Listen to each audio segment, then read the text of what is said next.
Picture this. It's 1981, yeah? Ronald Reagan's just gotten shot.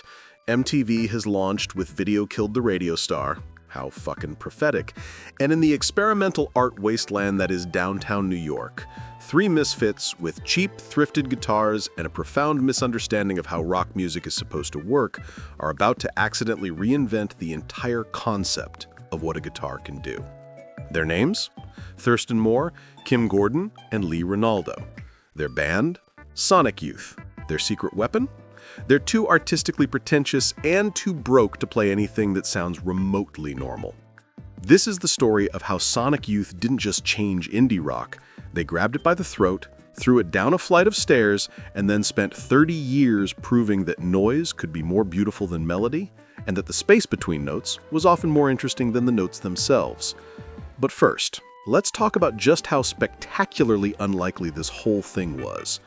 Moore had moved to New York from Connecticut in 1977, immediately forming a series of bands with names like Room Tone and The Coachman that went exactly nowhere, not the album by Ride. Kim Gordon had come from California to be a visual artist, not a musician. She was living in a world of performance art and gallery installations, about as far from rock music as you could get without joining a monastery. The magic happened when Moore and Gordon met through the downtown art scene in 1980. They started jamming together, cycling through band names like Male Bonding, Red Milk, and the Arcadians, before settling on Sonic Youth in mid-1981, a name that combined MC5's Fred Sonic Smith with reggae artist Big Youth, which tells you everything you need to know about their approach to genre boundaries. Lee Ranaldo joined after Moore saw him performing with Glenn Branca's guitar ensemble at the Noise Fest at White Columns Gallery. The most ferocious guitar band that I had ever seen in my life, Moore said, which is like calling a nuclear explosion pretty bright.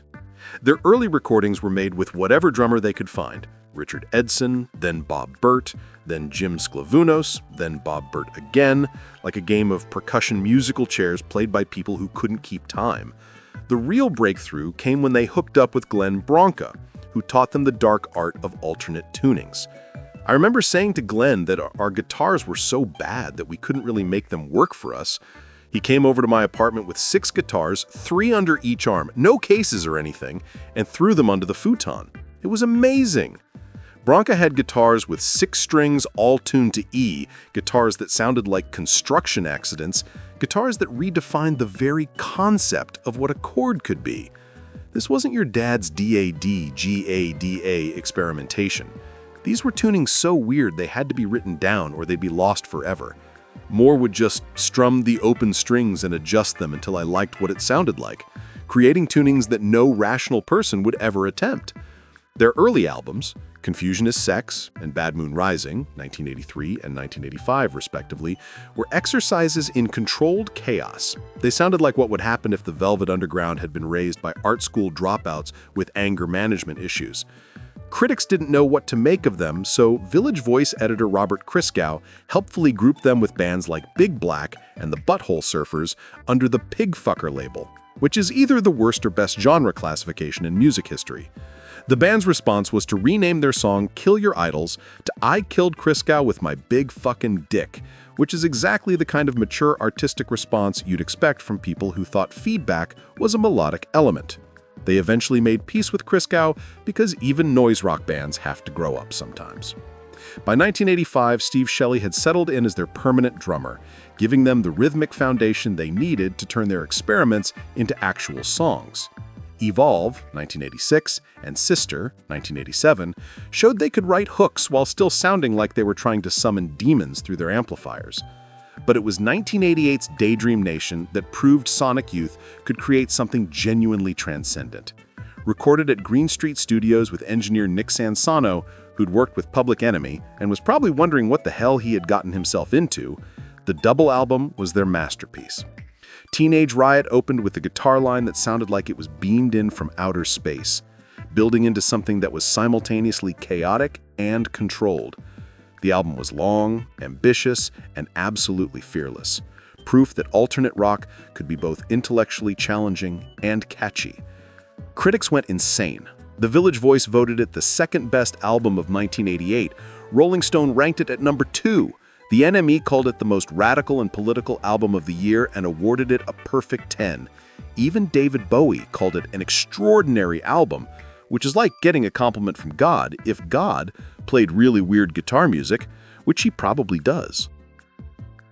The success of Daydream Nation attracted major label attention, and in 1990, Sonic Youth signed to Geffen Records for $300,000. Massive money for a band that had been recording albums for the price of a used car.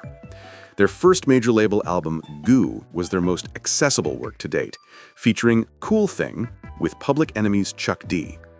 Goo was a fascinating experiment. What happened when a band dedicated to sonic extremism tried to make something resembling radio-friendly music? The answer was that they created something that sounded like pop music recorded in a wind tunnel, and somehow made it work. Dirty, 1992, saw them leaning into the grunge explosion, working with producer Butch Vig fresh off Nirvana's Nevermind.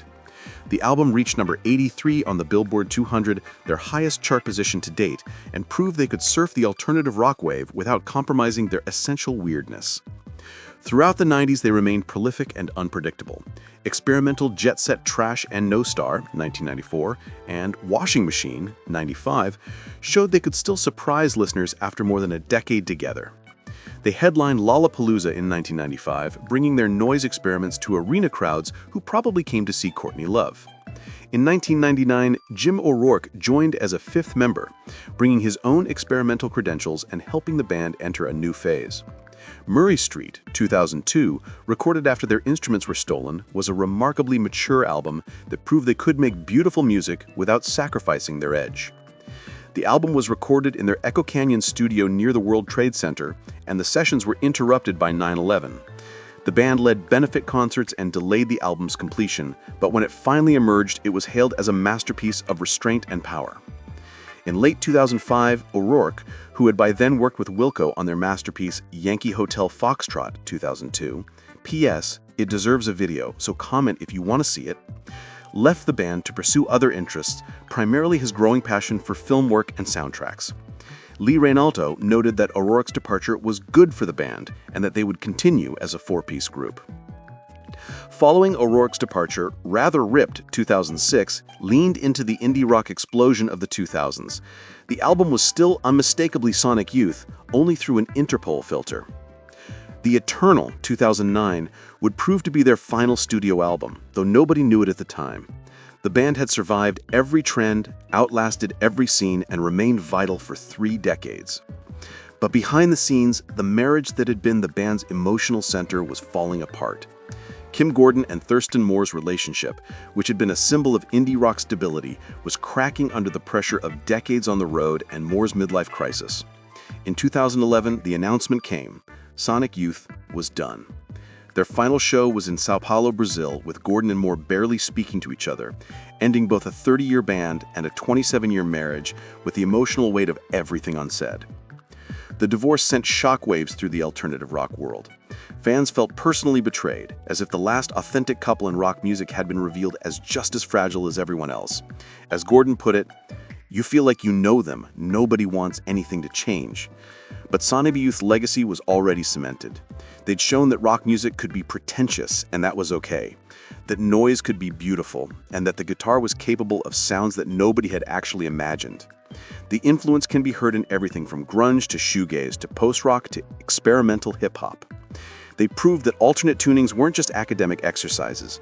They were doorways to entirely new emotional territories.